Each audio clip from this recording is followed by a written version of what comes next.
Hi, it's Empress Zingha again with you, and this month's feature we are going to be sitting down with Sam from Makeup by Sam. Hi. Hi. Being a part of GineOn magazine's feature this month. Thank you so much for having me. Now, my first question for you would be, how has your life been in terms of being a makeup artist here in Barbados? It hasn't been the easiest because let me first say in Barbados you gotta know who you know to be in the do. I pretty much had to cut myself a name in the industry, and not knowing that I was cutting a name, does that make sense? Yeah, because you know when people come say this is the infamous Sherryanne, like really? You know me? You know? So on that line it wasn't the easiest, but once I focused on what it is I wanted to do, and that was to work with face, because I love art. I love art, and the human face and shower houses, it's two different things, is what really draws me. Okay. So when I decided to do makeup, you know, it was all about face and being creative and being able to patch that out. Okay. Yeah. So because you're a makeup artist, do you find that people take you seriously or less seriously because you're not like a dancer or a novelist, but people say, oh, she just play with makeup, she really like an artist? No, it wasn't the easiest. Again, you know, people don't usually take me seriously because I'm first in the technical world.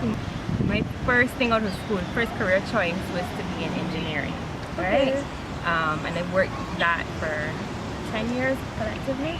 Oh, wow. And then I jumped ship and became a makeup artist. I still dabble a bit in the engineering world because, you know, you really can't let go of first love as easily as people would think, but I still dabble in it, and because of that I was not taken seriously as a makeup artist. But once people sat in the chair and let me do my thing, I often got that wow.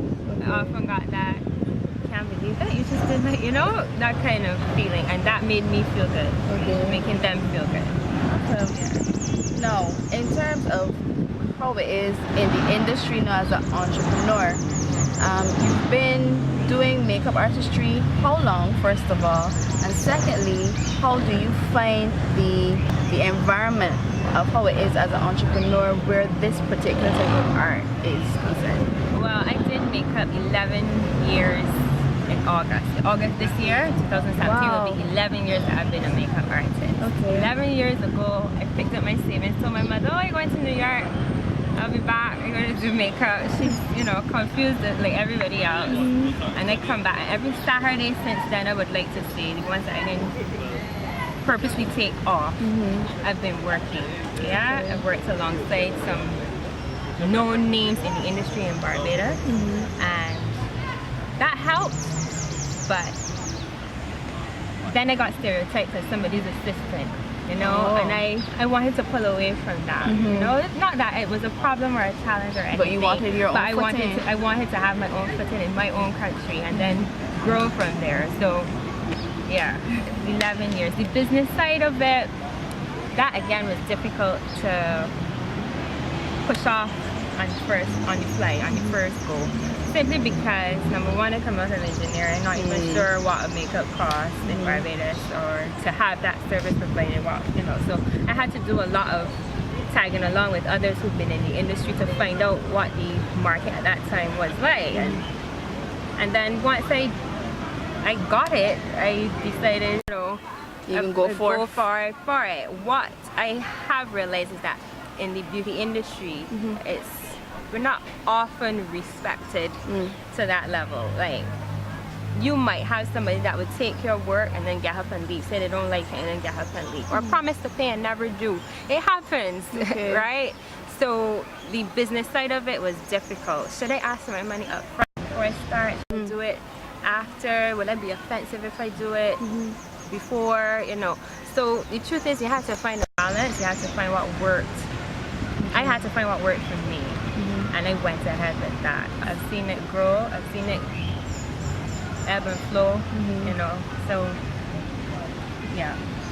Now, the beginning of this month, literally the 1st of July, we had some taxes added, and it has hit many entrepreneurs. especially those who are in the industry such as yours. How do you feel about all of now the import duties now that will be hitting you so hard? I think it's almost 30% that you're being hit with. Just about 30% more. The truth is, we were hit with tax from, I think it was last year or a year before. VAT went up from the 15% to 17.5%. And then we had the NSR introduced at 2%. Yeah. Whatever those numbers are. And I started to feel it. But what I did at that time was I tried to absorb some of those costs so that I don't directly affect cost of my service to my clients. Yeah. Now that it's gone up again, it's even more a challenge to try to keep those numbers favorable, right? What I find in the service that I would need to do is to, as the young people say now, up the thing. I'm young too, so trying to get into this thing is up the thing. When I say that, what I mean is I try to bring in more clients. Okay. You know, I try to find things that will keep attracting the clients so that I don't necessarily have to push up my prices too much. And even if I do have to, try to keep it as minimal as possible. I might not go up by as much as 30%, but you know, in order to offset that import bill, because I do bring in a lot of my makeup. On that note though, I found that the retail side in Barbados has grown with makeup. I mean, when I came back 11 years ago, the only thing I could find was some black opal and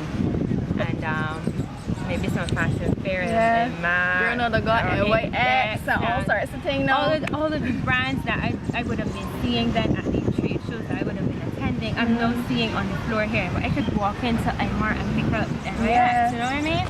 So, and they're not as expensive as you would think. Well, the comparative price with all the tax and everything isn't too bad, you know? But then there's still elements that I would purchase for my kit, some pro products that I would still have to order because I like how they produce or how they work with our skin tones and our heat, our environment and everything. Makeup by Sam will try her best to keep the prices fair, absorbed as possible. Yeah, fair. Because you don't want to run clients either, and there's competition now. There's many makeup artists. Yes. I remember when there were like 2 or 3 names that you were here in Barbados. This is when I first came back, and now it's a whole slew. It makes me happy though.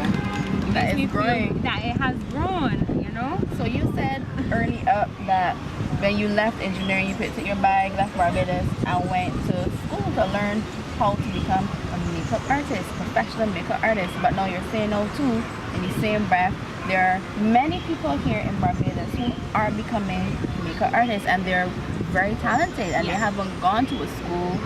Some might not have been able to do so. So they learn by reading books. They might go on YouTube, learn how to apply different types of techniques and whatnot. Do you think that it's better to go to school, or do you think? My opinion on that, I really did school chiefly for the networking. I will be honest, I wanted to do it correctly. At that time, there wasn't anybody in Barbados offering makeup. I wanted to know it on a level that 11 years ago, I wanted to know makeup on the same level with people training in New York. I wanted to be able to be marketable outside of just Barbados, right? And then to, you know, like I said, availability of makeup here was limited back then. There was some stuff, but, you know, and then, right. So I did it mainly for the networking. I went to MUD, makeup designery. That was an experience in itself. I never did New York. I never like lived in New York or anything, but that time it was whole city life, and it was fantastic. The people that I would have met, I'm still friends with 10 years later. Last year was our 10 years. We had a little anniversary get together. It was just wonderful. Okay.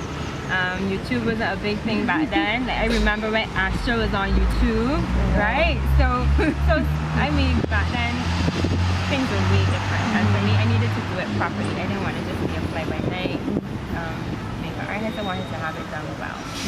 Now, slew of information that comes directly to your pocket or your palm. I mean, do you really need to go to university? Like, honestly, do you really see it? So, my thing is, if you decided to pick up a career in makeup, you're going to make sure that you do it well. Yeah. Right?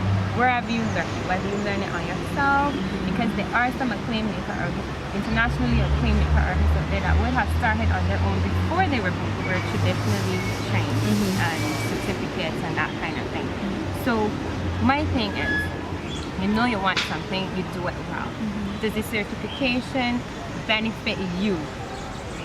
How will it benefit you? Do you need it? Do you want to use your skill and your service outside of your little territory?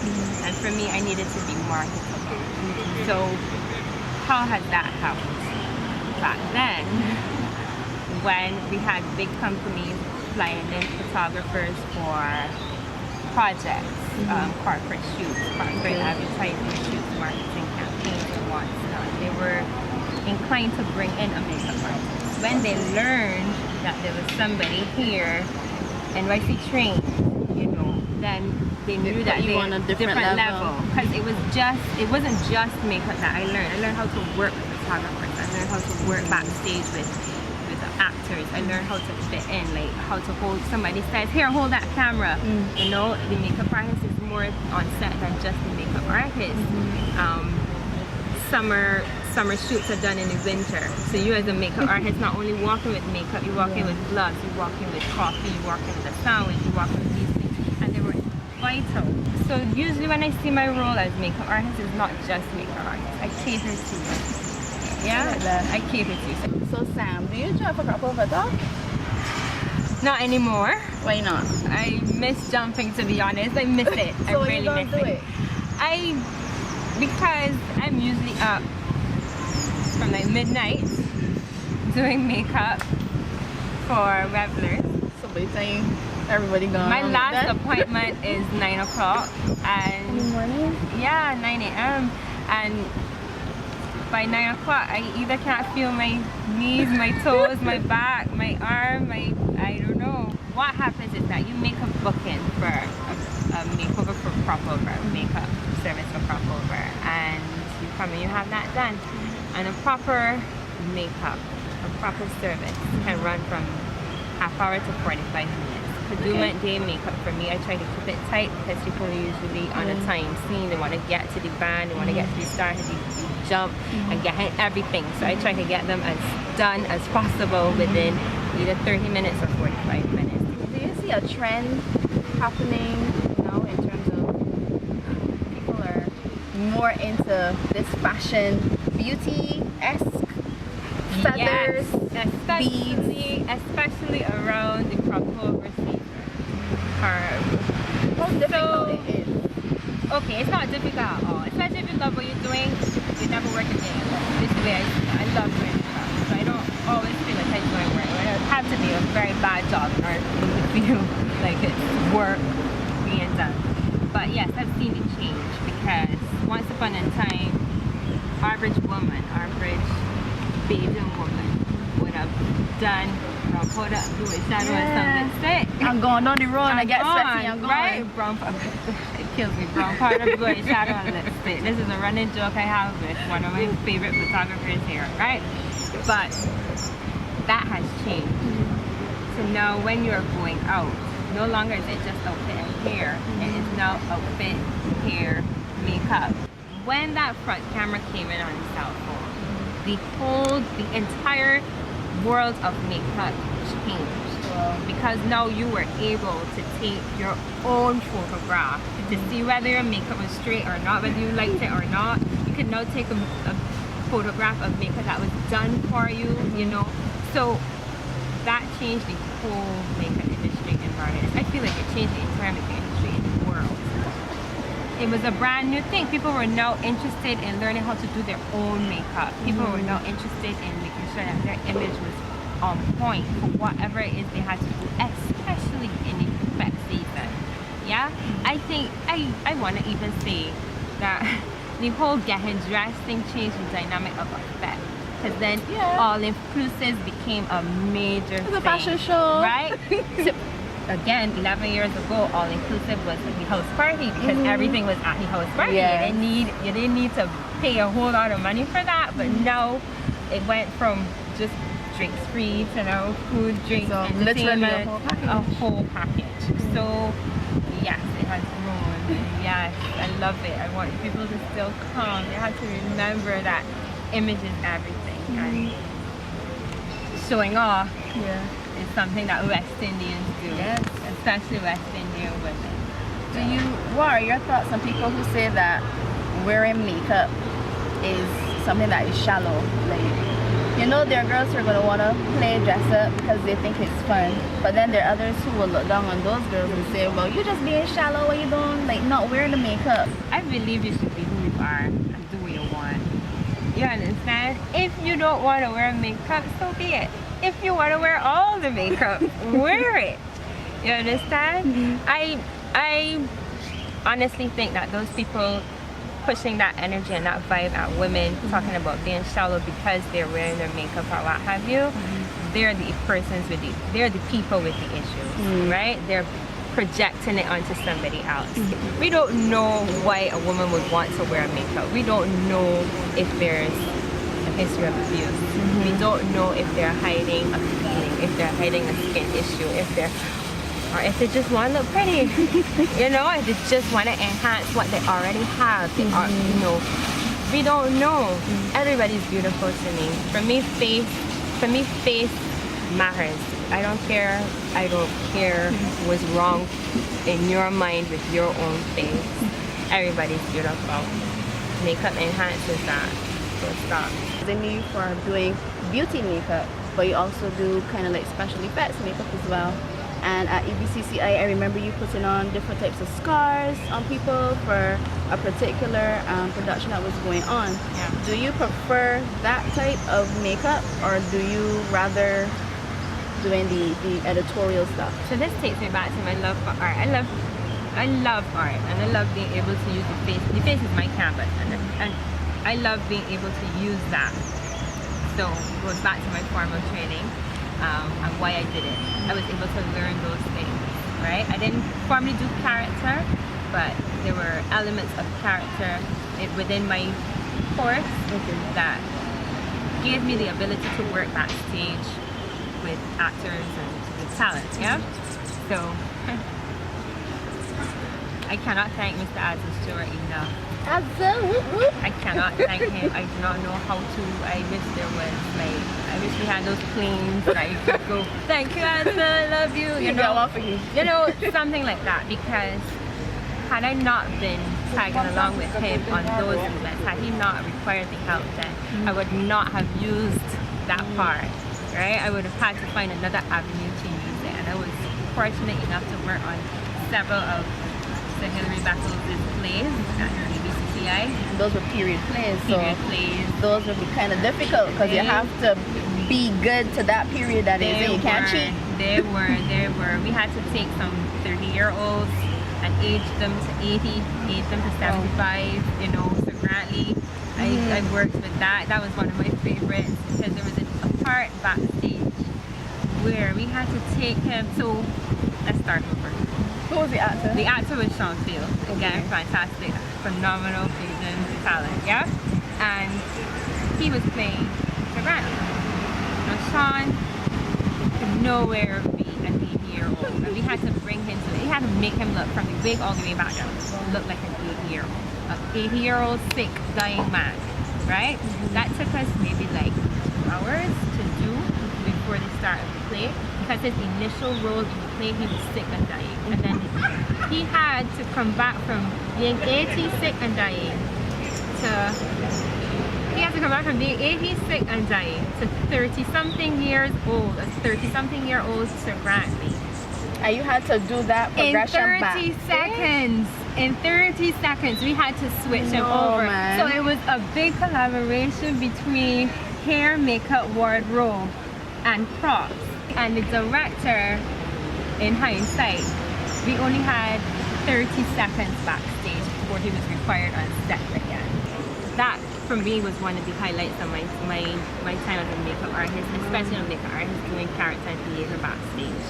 I enjoy that. I enjoy bringing people from being themselves, their modern self, to a 1940s and 1920s Obija man, you know, and the fact that I worked on those plays that depicted the national heroes of Barbados. That's fantastic. Yeah. I want to know what it is that you want to be remembered for. That's a hard question because I don't know how to answer that right now. Once heard of people who wrote their own eulogy and that kind of thing. Anyway, for me, I would like to be remembered as the ordinary Jane, because I still am very ordinary, who followed her passion, Okay. who stayed true to something that she loved, and that was art. I want to be remembered as the girl that made a small difference in the makeup industry in Barbados. I want my eulogy to have that in it, right? Somebody who followed their dreams. I'm sure it will. Yeah. Well, Sherryanne, thank you again for being a part of this feature. It was really good chatting with you outside of everything else. Getting to know a little bit more about you and your fantastic life as a beauty artist. What is it, beauty artist? Makeup artist? You know that I'm not too special. No, you're Just special makeup to artist. me. Is there any way that we can contact you or anybody out there that we can get some contact information? Yes, I now have a studio. It's called the Powder Room by Sam. Where is it located? It's in shop number 3 by Hall Plaza. And you can give me a call, 234-6194, and make an appointment. We do more than just makeup there.